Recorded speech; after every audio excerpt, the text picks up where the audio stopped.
Hey, howdy. Gonna do a dry read this time again because honestly, I'm a day behind already, and all the editing is time consuming. So, yeah, dry read this time. Um, just a note: the last part of the last bit that I read has been edited and modified, so he's no longer going down an elevator. So I'm gonna go ahead and reread a bit of that. And you'll see what I mean. That being said, continuing on with chapter 3 here. Opening a door at the back, Braden stepped through, and Travis, feeling as if there were no other choice, continued to follow. Expecting a back room or something, Travis was confused to find that he had joined Braden in a small supply closet. It was a bit crowded for both boys to be in there, but Braden paid no attention to Travis's discomfort. Instead, he was sliding a few boxes over and then knelt down to open up a trap door. Go on, I'll close the door behind us. Travis looked through the opening in the floor and found a wooden staircase descending into a fluorescently lit basement. It was not as creepy as he expected. There was still some concern about heading downstairs first, while an almost stranger could just lock him in. On the other hand, he did not want to appear frightened, and if he was being honest, he might be more frightened at the idea of returning home and dealing with his parents and the ghost girl. Deciding to move slow and keep an eye and ear out for any sudden movements from Braden or anyone down below, Travis took his first step. The wood creaked a little beneath his foot, but it felt sturdy. He took it as a good sign that Braden didn't immediately push him downstairs, but he was still keeping an eye out. Once he was about halfway down, Travis detected movement and quickly jerked his head back to the entrance. He panicked when he saw the door being shut, but then noticed Braden was on the stairs as well. Travis tried to look like he was just casually looking over his shoulder, but there was a knowing smile on the other boy's face. Getting to the bottom revealed an open space with cream-colored walls and a few stacks of boxes, but in one corner there was a number of monitors set up on and around a corner desk. It was hard to be certain, but Travis thought he saw someone back there through the gaps in that electronic wall. Aiden, crawl out of your cave. We have company. Braden leaped off the steps without finishing them to get past Travis. He was about halfway to the computers when the top half of a face peered around the edge. It vanished again for a moment, and then its owner attempted to glide out on his rolling chair. Instead, he halted multiple times and had to jerk the chair over a couple of cords. It was all rather awkward and no doubt not as smooth and cool looking as Aiden had hoped to achieve. Aiden looked to be in the same age range as Travis and Braden. His skin was pale and he was a little soft looking, probably due to a lot of time spent in front of screens. He slowly drew a chip out of a small bag on his lap and crunched into it while staring at Travis. Travis, this is Aiden. Aiden, this is Travis. Uh, Hi, Travis greeted uncertainly. Sup, Aiden returned. He licked the dust off his fingers and then turned to his chair to face Braden. Is he caught up? No, I didn't have time. We had to get out of sight. They were already moving in on him. Was it Locke? Braden laughed. It was windy. What? Wore a bemused expression. Yeah, I know. Not the first person I would choose to make contact. No kidding. The girl doesn't even. Hey! Travis cut in. The two stopped and looked at him as if they had forgotten he had even been there. Sorry, don't want to be. Well, look. I've had a weird couple of days and really could use some answers.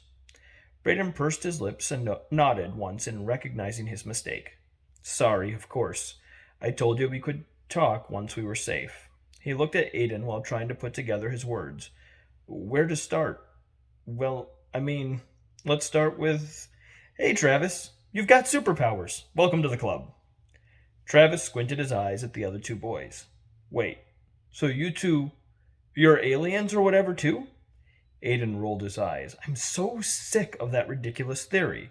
Just because everyone believes it started with the meteor doesn't mean we are aliens. It just doesn't make any sense. Something big enough to carry down beings crashing where it did would have made the entire town a crater. Sorry, Aiden is very passionate about the whole alien thing, Braden chuckled. No, we're not aliens. Just like you, we were all born here in the US of A, planet Earth, Milky Way galaxy. But yes, also like you, we have powers. Travis blinked. Wow, really? What can you do? I go all ghost like, Aiden declared, raising his hand a little. Can reach through the walls and stuff. And I can light fires, Braden offered. That all seemed pretty impressive to Travis. It was a little frightening as well, but would have felt more so if it wasn't for the fact that he had discovered he was not so normal himself. Still, he now felt an awkward sense of embarrassment. Even among this odd group, he was a lame. His powers couldn't compare to someone who could pass through solid objects or start fires. Somehow, he just created a light show. Really useful. What about you, Travis? The question had come from Braden, but Aiden did not seem all that curious. Either he already knew, or he didn't care. I, uh, I don't really know, I guess. He transfers audio into visual. Sound becomes light. So Aiden definitely did know. That made sense. He was probably researching on all his computers and possibly even sent Braden to find him. Wait, what do I do? Travis asked. He knew he had been the source of light, but as if he were a pair of light up sneakers. Aiden claimed he was changing sound into light. Braden had become curious as well. He looked at Travis with some confusion. Wait, you don't know what you can do? Well, I mean, I know I caused some flashing lights. That's about it. Right, Aiden started. Did you not notice any odd sounds or lack of them when you saw these lights? Travis shook his head, but after a moment slowed down. He realized there had been some odd moments when he had expected noise where there was little to none. The familiar slap against the floor when he was tripped had not been there. Walking down the hallway had been quieter than he expected too. Finally, and most obvious, was when he had shouted down at his parents. There had been a large blast of light instead. Yes, I shouted once and only light came out. Aiden pointed, Aiden pointed at Travis with a hand holding a new chip. Perfect example. I don't know all the scientific terms behind it, but yeah. He crunched down on the chip in hand and began fishing for another. Anytime there's a sound, you can make it light instead. I believe the bigger the sound, the bigger the flash. The revelation did not make Travis feel much better. On the one hand, he liked that he was getting some understanding as to what he was doing, but on the other, he did not know what he was doing. He did not know how he was doing it or why it only happened sometimes. He only still thought it was nothing compared to what the other two could do. Braden studied Travis as he processed the new information. When the latter didn't speak again, Braden offered some encouragement. That's pretty cool, Travis. You could sneak up on anyone. Travis shot a look at Braden. What? Wouldn't they see me coming a mile away? Oh, right. Well, I'm sure there are ways around that. Besides, if it doesn't work out, you could always find a job as a DJ. Braden grinned at his attempt at humor, but Travis was hardly amused. Yeah, sure, if people weren't terrified of me. Travis's mind flashed back to his Japanese class. Everyone there was terrified of him when they saw what he could do. He was an outcast now, a thing to be feared, and not a classmate to be ignored any longer. After a minute, Travis grew curious at something Braden had said. If what doesn't work out? Braden and Aiden exchanged looks, and started to and Travis's heart started to beat faster. Something more was going on than just a small group of kids hiding in the basement of an abandoned store. What's going on? Why did you come and get me? Then something else clicked into place. Who are they? You were talking about the ones they had sent. Well, I'm guessing that ghost girl was chasing after me and is somehow connected. Aiden lifted his hands up to Braden as if to say, I'm not getting into this. Then he wheeled back behind his wall of monitors. Braden sighed and shook his head. All right, why don't we sit down? He waved a hand over to a corner couch that was not located in the corner or against any wall for that matter. The two of them found seats on different angles of the strange sofa. Travis, slightly and ready to spring back up if the situation called for it, Braden rubbed at his forehead with one hand as if trying to get rid of a headache. Okay, I didn't want to get into this right away. Thought we could all get to know each other a little bit better first, but, well, I guess you already heard the cat mewing in the bag. Despite himself, Travis smiled in amusement at Braden's expanded metaphor, but he wanted answers, and so he waited for the other boy to continue. So, since discovering our own abilities, Aiden and I have run into other powered people. There's a group out there trying to snatch all of us up and use us like a weapon. You met one of their recruits last night. That girl that becomes the wind? Travis nodded to show he understood who Braden meant. Right, well, Aiden and I didn't want anything to do with them. Aiden got picked up by them when he first discovered his ability. He joined them for a time, but he realized what they are. What about you? They didn't try and recruit you? Travis had relaxed into his seat a bit as the information began to intrigue him. Of course they did. I was lucky to have someone find me first. He helped me get away from their recruiters and hide away, just like I did for you. Aiden? Braden shook his head.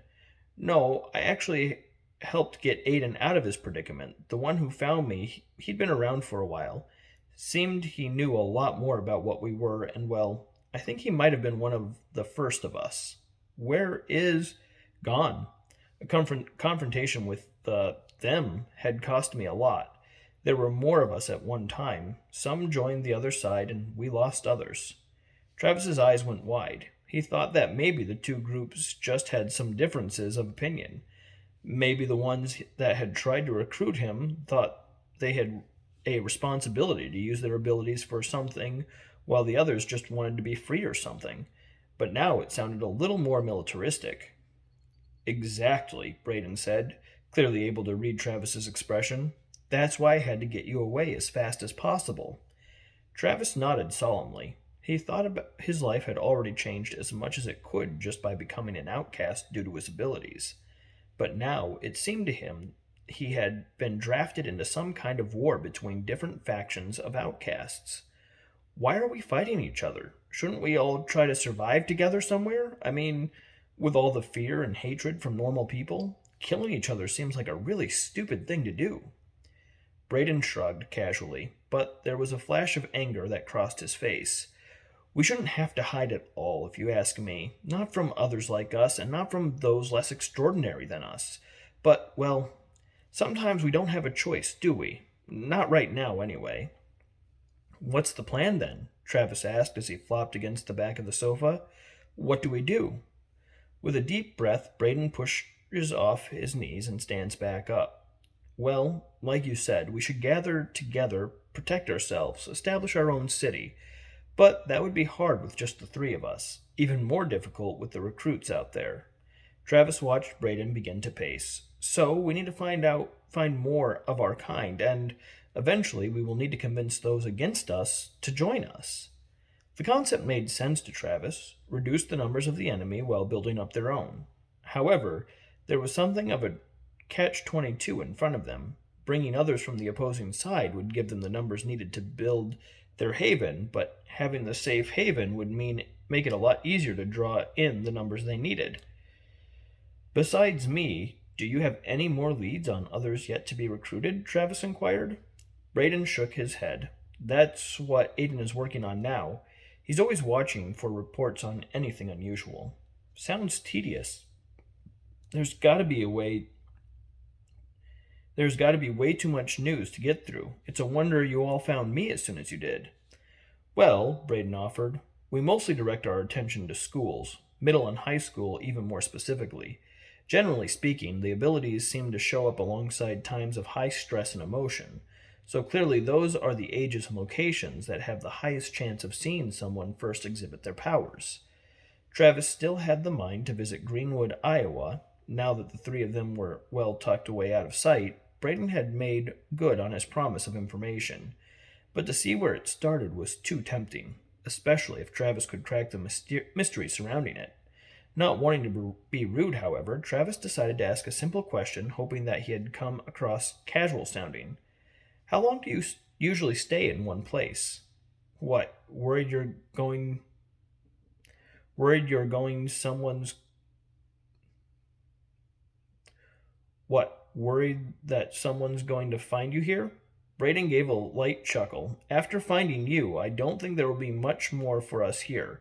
People like us aren't all that common, and having more than one start displaying abilities within days of each other is even less likely. Well, unless we count when the rock landed in Iowa, but nothing like that happened that night. What happened that night has occurred since. Letting out a long yawn, Braden seemed to realize he hadn't answered the question yet. We'll probably pack up tomorrow and leave either then or the next day. Excitement and nerves ran through Travis's body. He would be leaving town in a couple of days, and he wasn't going to have to do it alone. However, now that there had been some time to settle down, Travis was worried about what he was doing to his parents. Sure, they had not been upfront with him, but did they deserve the fear he was about to cause them? If they would feel anything other than relief, that is, Travis thought to himself. In the meantime, Braden added, I need to go shopping for supplies. You stay here, get to know Aiden. He leaned in a little closer to Travis and added quietly, but actually leave him alone as much as possible. He doesn't like being interrupted. I heard that. Braden grinned. Just just don't want the two of you to start off on the wrong foot. Aiden wheeled back out from his computer. Hey, as long as he doesn't start clicking around like a caffeinated 5-year-old, I don't think Travis will be the problem you were. It looked to Travis that the pair of them were both having fun poking at one another and that there was only very mild annoyance actually occurring. All right, Braden conceded. Oh, and maybe you two can try practicing while I'm out. It would be really good if you could get some control over your abilities, Travis. A non-committal grunt was all Aiden gave, and then he wheeled back into his computer cove. Braden seemed to decide not to push it and gave one last goodbye to Travis. I'll see you two in a few. Braden ran back up the steps, and a moment later Travis heard the trapdoor being shut. He wondered momentarily if it had a lock on it. That's right, he thought. There were a stack of boxes on top, probably stuck down here for a while then anyway. Wandering over to Aiden and the computers, Travis took in all the screens. They were covered in sticky notes, and there were a couple of notepads open in front of a few. Each monitor displayed walls of text, and all of them had multiple tabs open. Only one showed something different. It was a game that was currently what Aiden was engaged with. Taking a break? Never, Aiden responded without looking over. I have the computer scanning for a specific selection of words across different news sources for a variety of locations. Anything interesting comes up, they'll save the information and give me a ping. Oh, Travis looked at the screens again and did see they were opening and closing tabs on their own. They were also scrolling down each of the pages that appeared impressive. Yeah, it's a gift. Walking through walls wasn't enough for you? Ha, guess not. But I don't walk through walls, I can just reach through them. Oh, really? You can only make your hand, Travis tried to think of the right word. Intangible? Aiden shook his head just a little as he mashed a few more keys in his attempt to shoot things on the screen in front of him. No, I can make other parts of me ghostly, but only one piece at a time. Still better than what I can do. I can't even do it on command. Have you tried? Travis was taken aback by the question. He stood silent and blinking for half a minute. He hadn't tried. It just kept happening, and at first, he didn't even know what he was doing. Once he figured that out, he wanted it to stop. Not that he really tried that either, he just sort of hoped he wouldn't light up. I thought not. Give it a whirl, but, Aiden paused his game and gave Travis a look over his shoulder. Maybe try it over there. Away from the electronics. He gave a jerk of his head to indicate the opposite side of the basement. Just in case. Twisting back around, Aiden restarted the game and continued blasting away the enemies off his screen. A sense of loneliness and uncertainty returned to Travis. Braden's more personable and social nature had made Travis feel welcome and wanted, but without him there and being left with Aiden's more aloof attitude, the basement became a colder and more desolate place. It left Travis with his anxious thoughts once again, and he was beginning to think that maybe he had made a mistake leaving home. Deciding he needed a distraction, Travis accepted Aiden's idea and walked on to the other side of the basement. He didn't know what he could do to activate his abilities, and he felt more than a little weird shouting across the room, so he settled on starting with some light foot tapping. Nothing happened. He tried a few more times, getting progressively louder. It wasn't until the 20th time he saw a flicker as his stomp reverberated off the nearby walls. Then a second flicker, without any movement at all, and Travis realized it had only been the fluorescent light above him. After hitting his foot against the floor so many times it was beginning to hurt, leading Travis to try out some different methods of making noises. He snapped his fingers, clicked his tongue, muttered random words. He even started clapping his hand, but the periodic snaps of sounds seemed to irritate Aiden, who shouted at Travis to knock it off. He wanted to shout back at Aiden that it had been his and Braden's idea for Travis to practice, but being the new kid and something of a guest, he didn't feel like he had any right to say anything. Sorry. A few more mutterings and snaps, and Aiden let out a growl of annoyance. Travis heard the chair wheels roll lightly, indicating less weight upon them. Soon after, Aiden came out from behind his desk and walked over to Travis. Stop trying to make noise. That was rich. The guy wanted him to practice and thought he should do it silently. How was that supposed to work? What? Travis said aggressively. His own frustration was winning out over his guest etiquette. How am I supposed to practice without making noise? Aiden rolled his eyes, which infuriated Travis further. No, that's not what I. You're trying to make noise right now, and what you should be doing is trying to make light. When you stomp your feet or clap your hands, you're waiting for the noise to come, and you shouldn't be. Expect to see light instead. Stop trying to make noise, okay? Aiden squinted at Travis for a moment to see if he had gotten through, and then he turned to head back to his desk. But how do I try and make light? That doesn't make any sense. Stop trying to make noise, Aiden called out behind him, interrupting Travis's protests. Travis screwed up his face and mouthed Aiden's words in a mocking way. Shaking off his bitterness, Travis tried to focus. Okay, he whispered to himself. Focus on making light and not noise. He fought against rolling his eyes at the idea. It still seemed ridiculous. Then again, is it any weirder than that I actually make the light? An hour or more must have passed while Travis continued his efforts. He tried to stop listening for the sounds he was making and look for flashes of light instead. Nothing happened at all except breaking a sweat in all his efforts. Eventually, he collapsed on the couch, defeated. Wanting a distraction, Travis looked over to see if Aiden was done with his game yet. He was, sort of. The snoring and limp head were clear indicators that he had dozed off. Giving up on that plan, Travis got up and walked over to the computer screens. He decided that maybe he could do a little reading instead. Maybe there was something interesting he could pass on to the others, if nothing else. It would be fascinating to read about others like the three of them out in the world. Or maybe not. Travis had no idea how long he sat there looking through walls of text, but he knew his eyes hurt and he was feeling exhausted. There had been a couple of interesting articles, accidental accidental fires and a car crash, but nothing seemed to indicate another person with strange abilities. Yawning, Travis stretched out his arms and got up to his feet again. He was really bored, and the grumbling in his stomach reminded him he had not eaten for a while. He was just beginning to wish that Braden would get back soon when there was a loud ping. Travis started to look for the source, but was distracted when Aiden nearly fell out of his chair. He wheeled over to a monitor next to the one Travis had been most recently reading from and began to scroll through the information displayed. Travis was about to ask what it was, but decided it was best not to interrupt. Besides, Aiden was still probably trying to figure it out himself. Walking up to look at the screen over Aiden's shoulder, Travis started scanning the page. Aiden was scrolling too fast to get much, but he gathered a few pieces of information. 2 missing. Injuries presumed. Blood found at scene. Significant damage on scene. Door blown to pieces. Debris everywhere. Mr. and Mrs. There was hurried steps clunking on the floor above, followed by sounds of boxes falling.